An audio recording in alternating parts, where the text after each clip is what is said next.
Today we're going to talk about UPRO and TQQQ, how these triple leveraged ETFs made you about $1 million had you invested 20,000. So 10,000 in each, 10,000 in UPRO, 10,000 in TQQ.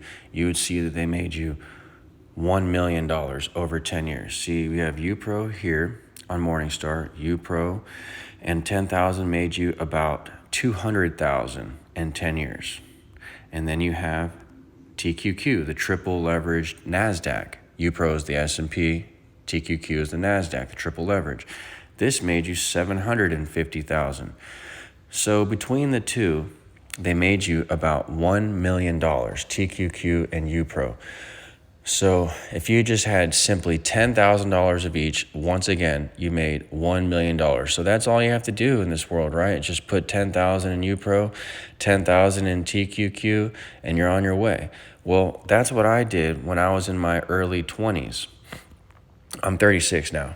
And I started investing when I was 19. And what really got me off to a good start in my life was day trading from 0 to 2,000. Like I put in $200, got it up to 2,000 on paychecks and stuff. And then I day traded and got it up to about like $12,000.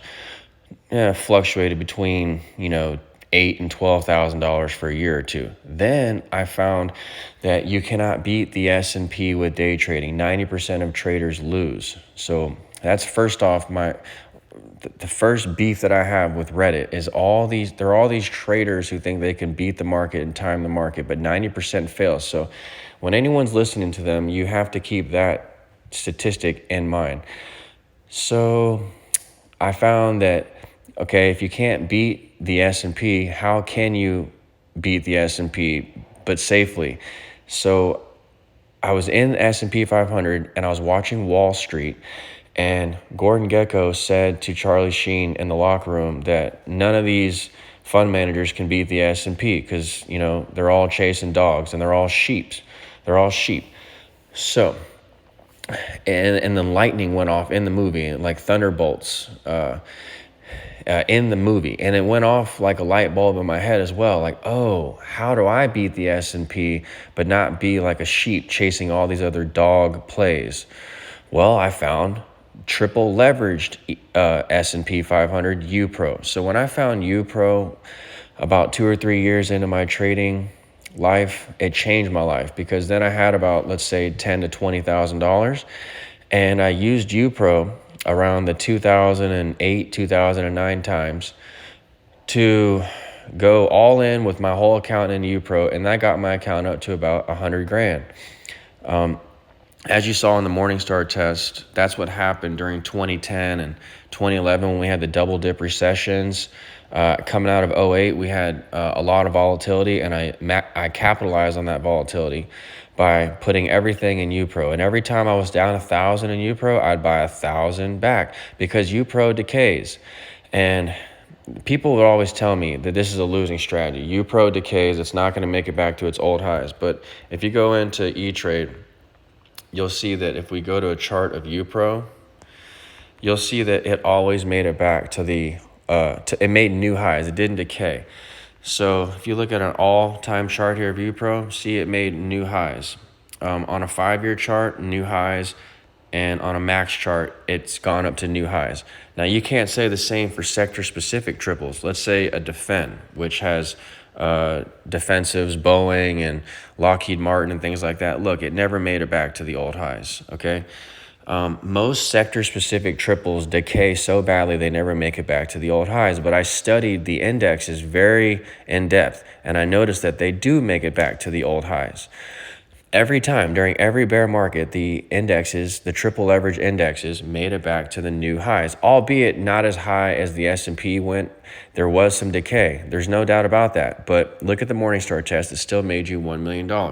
But here's my problem with UPRO and TQQ, which TQQ, again, is the NASDAQ version, so it moves more than the S&P, which is UPRO. My problem is when I had about 100 grand, and I had my child at 30 years old, around 30. When I had about 100 grand, I said I needed a house for my child, and I needed to put a down payment on a house. And I had the down payment money, about $20,000 for a down payment. but the banker needed pay stubs. So this is the juncture of the video where I'm going to get very heated and very passionate. I hope I can contain myself, because I didn't make a video yesterday because I've been on the Reddit message boards, and this is the kind of stuff I'm getting. So if we go to Reddit, you'll see here, like yesterday, I put one of my articles was what funds have outperformed the S&P over, the last 10 years. And someone here said SPXL, which is it's an identical version of UPRO. So I said, I agree, SPXL definitely outperformed. And I wrote here, I gave my little story about how I made it from 20 to 100,000. But then, however, when I turned 30 and I needed a house, banks wouldn't take UPRO gains. They wanted qualifying income, like a paycheck or dividends. So that's when the light bulb went off in my head. Invest in funds tied to the S&P 500, but that pay dividends instead. That way I can live retired by qualifying for loans on things without a job. And look, I got -4 downvotes. -4. Someone else says right behind me, I just want pure money. Money is money. I said, I love money too, but banks won't take it. If I withdraw early from a 401k or IRA, there are penalties, so I do both. I own UPRO and I go for big cap gains, as well as I go for 4- and 5-star dividend players on Morningstar. That way they can qualify to the banks. So I also got another -2 down here. USA is an example of a fund that beat the S&P or did slightly better, but it pays a 10% dividend and qualifies to banks, replacing the need for a job in order to obtain loans. -2 on Reddit. So once again, I want to go to a Morningstar test and show you what USA did, okay? USA made, on a 10K test, about $43,000. So you can see here about, okay, fine, we'll say $40,000, a little bit over 38. So we'll call it $40,000. Well, what did the S&P make? SPY. S&P, which is a 4-star fund, made about the same. It made $40,000, just like USA, except USA has a 10% dividend that allows you to qualify to banks. So this is the big, huge hole in everyone's arguments. And this is also why Schwab, SEHD, does not compare to what I'm doing with USA. Because Schwab, by the way, let's go do a test on Schwab. You've seen it in past videos, but with Schwab, which everyone just is in love with to no end on Reddit and on YouTube, 5 stars, I get it. But look, it made less. It made less than the S&P. 40,000 is the blue line on Schwab, Schwab. It didn't even reach 40. So USA and SPY made more than Schwab D. And yet everyone is obsessed about Schwab D. And I get it. Once again, it held up well in a bear market. But this is, again, where I get heated. Schwab D cannot qualify to banks. Okay, and if you sell out of Schwab D to pay your rent each month, you're going to have to pay taxes, and you're going to lose your base of income. Whatever small income you have in there, 3%, 4% dividend, you're going to lose that base as you keep selling shares to pay for your rent. And you're losing your earnings base, not only from your dividends, but from just your ability to make capital gains. You're eroding from your base of equity. So when I spend out of my dividends, which as you can see here, 383,000 net account value. I was just at like 390 2 days ago, but I had bills.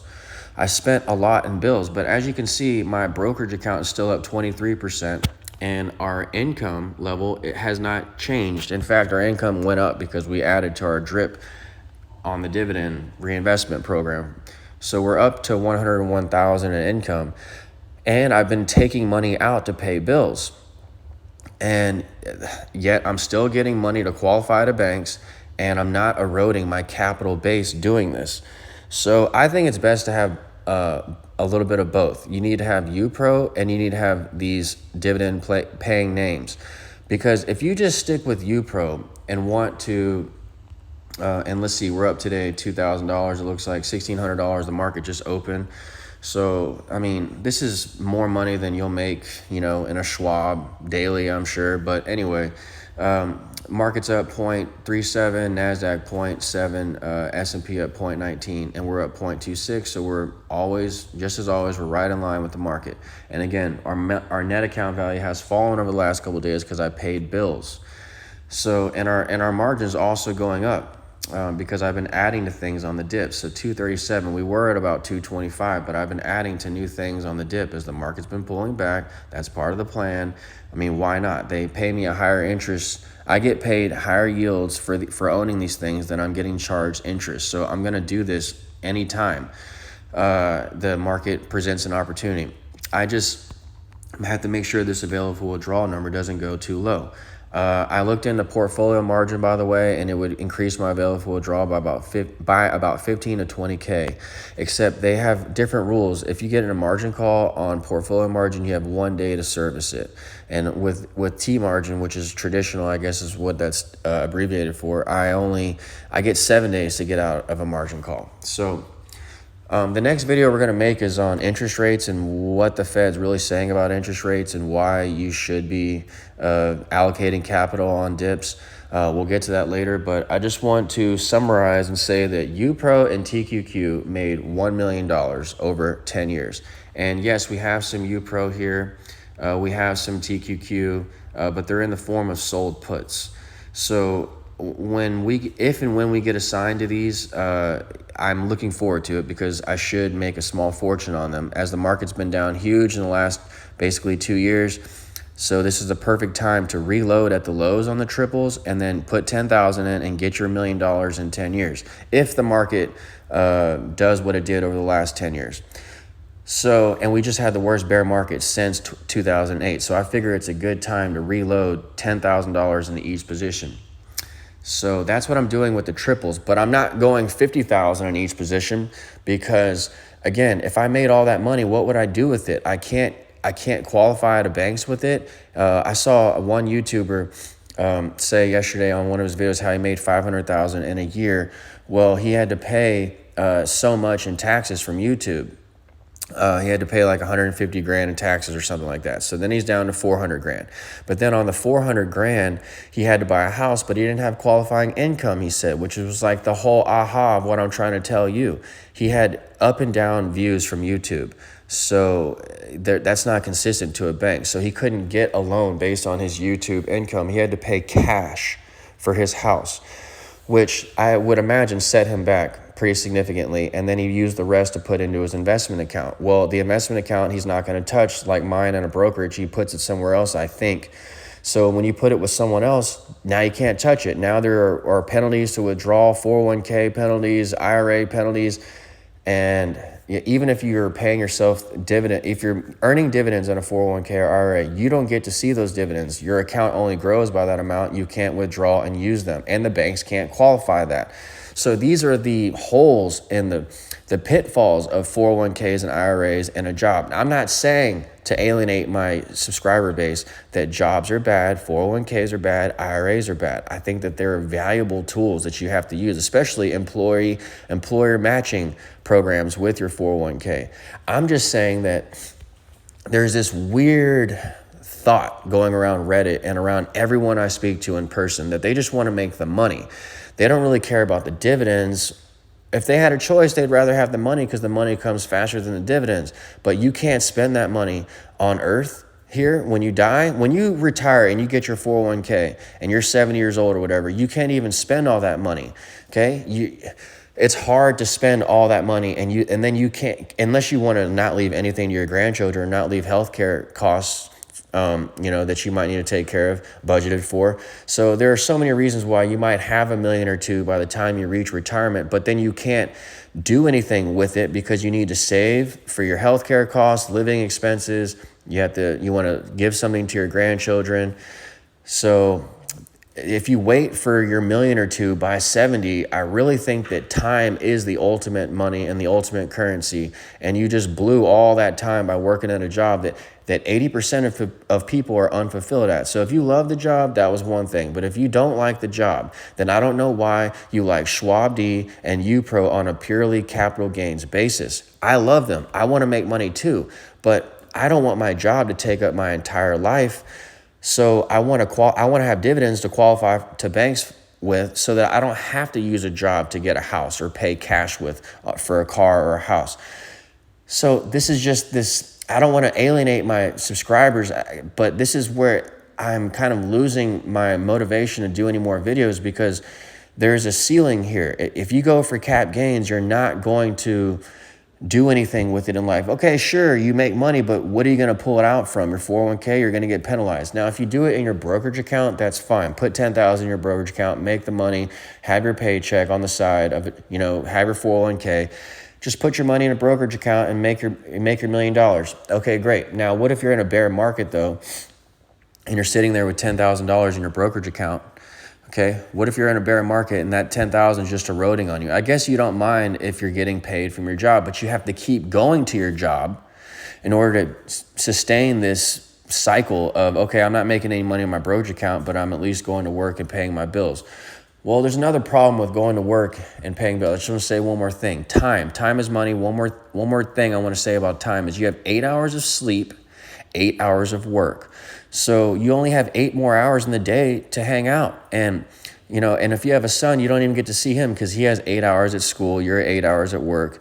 You have 8 hours of sleep. He has 8 hours of sleep. You have to take him to soccer practices and all kinds of things. You have to eat your food. You have to drive. I say commutes to work are another hour, to and fro at least. So when you put in everything, you have to eat 3 meals. You have to have some time to yourself, watch your own shows, decompress. You don't have much time for yourself in a job. So if you don't like the job, you better be using dividends to qualify, or UPRO won't make you enough. Even if you made $1 million with UPRO, what are you going to do? You're going to go spend it someplace? You have to work. You can't go travel. You can only leave for 2 weeks. What are you going to do? Buy a car with that $1 million? I mean, yeah, okay, go buy a car, have some fun, but cars get old. Things get old when you buy them. They get old fast. The Bible says the lust of the flesh can never be satisfied. So I'm just over buying cars and nice things and with my money, because I did that for the first 10 years when I had 100K. And all it did was just make people jealous and make me never be satisfied and keep me more in the hole. So you saw my performance and value. We're up still 22%, 22.8. We're beating the market, handedly. NASDAQ's up 12, S&P's up 5. We're up 22. Our income is still over 100,000. We never eroded from our income base. There's a lot of soul searching people have to do. Let's make $1 million on UPRO and TQQQ, but let's also have a majority of our money in dividends, because if you just go the capital gains route, the banks won't take it here. You can't even access it here. And if you do, it won't satisfy you here. And then when you die, when you get it at 70, you can't do much with it either. And then when you die, you surely can't take it with you. So you need dividends to qualify now. And that's my big beef that I have with Reddit. They just want to make the money and not have dividends as well. And they want to downvote me when I say that I need dividends to qualify for banks. They think this is some kind of foreign language. But if you're not trying to qualify to banks with dividends, then how the hell else are you qualifying then with your job? And if you have the job, you better like it. If you don't, then you're stuck till you're 70 and time is money and you just got scammed. Is a big sham working at your job when you just spent your whole livelihood, your whole life working there, and you can't even use the money. You can't even access to your 70. And then when you do, I just said all the reasons why you can't even spend it. So please start looking at dividends now and passive income now to qualify for loans now, so that you can wean yourself off the job. And if you always want to keep your job because you like it, great. That's your prerogative. I would, if I had a job that I liked, I would go do it too right now, but I just haven't been able to find one. So in the meantime, let's make money. Let's make money on UPRO and TQQ, but let's also make money with dividends, because they also beat the market. SPY, CLM here, I just showed you. USA, CLM beat the market. I always go here and try to convince people that CLM beat Schwab. They're like, no, look at the metrics on Fidelity. Look at all these different metrics. No, let's just look at what 10,000 made. Let's look at the brass tacks. 10,000 made 50,000 for Cornerstone. So you just saw that before the chart blipped off there. 10,000 made 50,000. That's more than SPY. That's more than USA. That's more than Schwab D. So look at the effing facts, what made more money, and then also look at the effing facts of what qualifies the bank so that you can actually get ahead in life. Thank you.